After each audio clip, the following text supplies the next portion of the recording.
नमस्कार, India news Madhya Pradesh Chhattisgarh में आपका स्वागत है। मैं हूं राकेश और आज नज़रिया कार्यक्रम में हमारे साथ हैं कांग्रेस का एक जाना माना चेहरा शोभा ओझा जी। शोभा जी, आपका स्वागत है हमारे खास कार्यक्रम में। और सबसे पहला सवाल, हाईकोर्ट ने उस एक्सेल शीट को खारिज कर दिया है जो सीएम को घेरने के लिए कांग्रेस ने दिखाया था। इस पर पहली प्रतिक्रिया मैं आपसे जानना चाहूँगा। देखिए, व्यापम एक इतना बड़ा घोटाला है और सरकार पूरी तरह से इसमें इन्वॉल्व थी। सरकार के शिक्षा मंत्री, जो बीजेपी की सरकार के शिक्षा मंत्री, अभी भी जेल में हैं। सरकार के करीबी लोग जेल में हैं।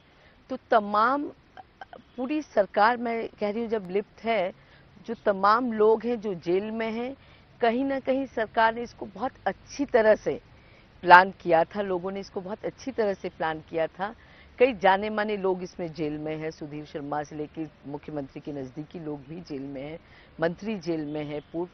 तो बहुत बड़ा घोटाला है जिसको क्रैक करना, मैं समझती हूँ, इतना आसान नहीं है, क्योंकि इसकी जड़ें बहुत गहरी हैं और इसको क्रैक करने में बहुत मेहनत लगेगी। बहुत लिपापोती इसमें हो चुकी है, बहुत पानी बह चुका है, बहुत पुराना मसला है और बहुत फैला हुआ मसला। मैं नहीं समझती इससे बड़ा कोई घोटाला हो सकता है। हजारों हमारे युवकों की और युवतियों के जीवन के साथ खिलवाड़ इस लेकिन इस व्यापक शोभा घोटाले मैम, ने किया। जो इस केस का मेन आधार था, जो डॉक्यूमेंटेशन के तौर पर पेश किया गया था, उसको अगर हाईकोर्ट खारिज कर देता है तो फिर किस आधार पर केस आगे बढ़ेगा? और इसके अलावा विसल ब्लोअर के खिलाफ भी कोर्ट ने एक्शन लेने को कहा है। देखिए, वो विसल ब्लोअर ये कहाँ से लेके आया, कैसे उसने दिया, ये देखने वाली बात होगी, समय अभी बताएगा। ये अभी कल ही आया है, तो मैं समझती हूँ बहुत जल्दी है इस पर रिएक्ट करना। पर निश्चित ही बहुत सारे लूप होल्स मिलेंगे इस पूरे व्यापम घोटाले को क्रैक डाउन करने के लिए, और इसका खुलासा होगा। क्योंकि देखिए, इतने हजारों लोगों की जीवन बर्बाद हुए इससे। कहीं ना कहीं तो चोर एक भूल तो करता ही है, तो कहीं ना कहीं इसमें और लोग पकड़े जाएंगे जो इन्वॉल्व है, ऐसा मेरा लेकिन विश्वास। हाईकोर्ट के इस डिसीजन से आप लोगों की जो मुहिम है शिवराज सरकार के खिलाफ व्यापम घोटाले को लेकर, क्या इसमें कुछ कमी आएगी? क्या आपकी जो मुहिम है कमजोर पड़ने वाली है, या आप और जोर शोर से इसकी नहीं, तैयारी में? बिल्कुल, देखिए, कोई कमजोरी नहीं आएगी, क्योंकि जो घोटाला है, करोड़ों का घोटाला है, वो तो है ही, उसको तो आप नकार नहीं सकते। इनके बीजेपी के कई समर्थक, बीजेपी के मंत्री सब जेल में हैं, उसको आप नकार नहीं सकते। तो कहीं ना कहीं पूरी सरकार का इन्वॉल्वमेंट तो इसमें साफ है, क्योंकि कई लोग जेल में हैं।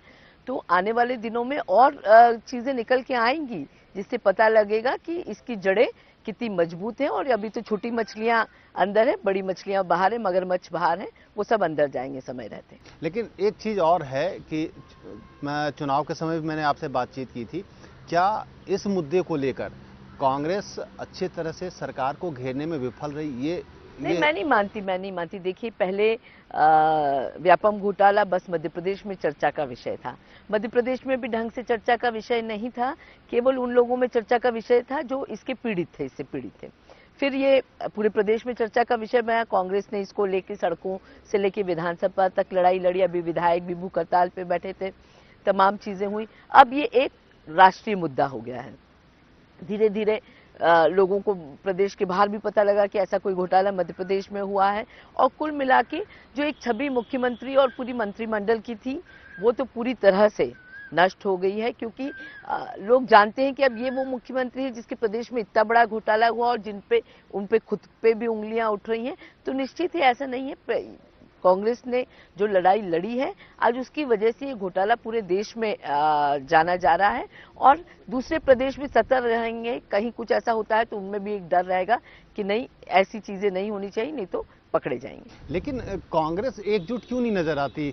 दिग्विजय सिंह, सिंधिया जी, कमलनाथ जी, कोई एक साथ एकजुट एक मंच पे नहीं है इस मुद्दे को लेकर। बिल्कुल एक मंच पे है। अभी पिछला जो आखिरी प्रेस कॉन्फ्रेंस भोपाल में हुई थी, जिसमें दिग्विजय सिंह, सिंधिया जी, कमलनाथ जी, पचौरी जी, हमारे सीएलपी लीडर कटारे जी, अरुण यादव जी, पीसीसी चीफ, तमाम नेता सब साथ बैठ के सबने प्रेस कॉन्फ्रेंस ली थी। देखिए, कांग्रेस मध्य प्रदेश में कहीं भी अब वो समय गया जब कांग्रेस के नेता अलग अलग थे। अब कांग्रेस के नेता मध्य प्रदेश में पूरी तरह से एकजुट हैं। क्या यही स्थिति छत्तीसगढ़ में नहीं है? भूपेश बघेल और अजीत जोगी की लड़ाई सबके सामने है।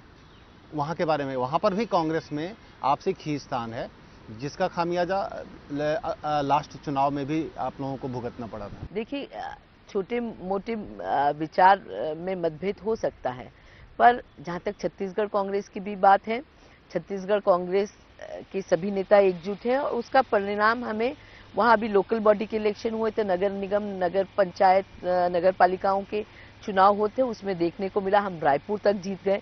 रायपुर नगर निगम एक बहुत बड़ी उपलब्धि है हमारी जीत उसमें, और तमाम पंचायतों में भी हम बीजेपी से ज़्यादा सीटें लेके जीते हैं। तो वो कहीं ना कहीं हमारी नेताओं और हमारे कार्यकर्ताओं की मेहनत और एकजुटता का ही परिणाम है।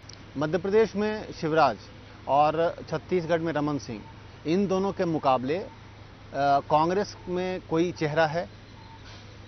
देखिए, कांग्रेस में चेहरों की कोई कमी नहीं है। कांग्रेस को कहीं नुकसान होता है तो ज़्यादा नेताओं के होने से ही नुकसान होता है। बाकी कांग्रेस में तो बहुत सारे नेता हैं, चाहे मध्य प्रदेश में अभी मैंने इतने सारे गिना दिए। जब मुझे याद है, जब शिवराज सिंह चौहान जी को उमा भारती जी के बाद मुख्यमंत्री बनाया था, तो प्रदेश में एक बहुत बड़ा आइडेंटिटी क्राइसिस थी उन्हें लोग जानते नहीं थे। तो मुझे याद है, भारतीय जनता पार्टी ने पूरे प्रदेश में शिवराज सिंह जी के होर्डिंग्स लगाए थे कि मुख्यमंत्री का चेहरा जिससे कि जनता पहचान जाए। पर कांग्रेस को तो ऐसी कोई लीडरशिप क्राइसिस नहीं है, चाहे हम मध्य प्रदेश की बात करें चाहे छत्तीसगढ़। तो फिर ये आंकड़ा जो है विधानसभा में बदलता क्यों नहीं है? इस बार आप रुक जाइए, आंकड़ा पूरी तरह से विधानसभा में बदलेगा, दोनों ही प्रदेशों में। राहुल जी वापस आए हैं और बहुत विचार मंथन के बाद उन्होंने शुरुआत भी की है। उनकी शुरुआत कैसी लग रही है आपको? देखिए, राहुल जी पूरी तरह से चार्ज होके आए हैं। आते ही साथ उन्होंने दो अहम मुद्दे उठाए जो जनता के लिए बहुत ज़रूरी थे। एक, किसानों का मुद्दा उठाया उन्होंने, लैंड एक्विजिशन बिल पे जो किसान विरोधी ऑर्डिनेंस ये सरकार लाना चाहती है। दूसरा, उन्होंने नेट न्यूट्रलिटी का मुद्दा उठाया, जो नेट का यूसेज हमारा युवा पीढ़ी इस देश में कर रहा है, उस पे जो उसको कॉर्पोरेट के हाथों में जो देने की तैयारी भारतीय जनता पार्टी की मोदी सरकार कर रही थी, उस पे उन्होंने विरोध दर्ज करा है। तो दोनों मुद्दे ऐसे थे जो बहुत अहम मुद्दे थे, जिन पे आते ही साथ राहुल जी ने काम किया। लेकिन भूमि अधिग्रहण का मुद्दा तो अब उठ रहा है मोदी सरकार में, इससे पहले भी इस पर विवाद था। नहीं, देखिए, भूमि अधिग्रहण बिल पास हो चुका है, एक्ट आ गया था, ये तो ऑर्डिनेंस ला रहे हैं।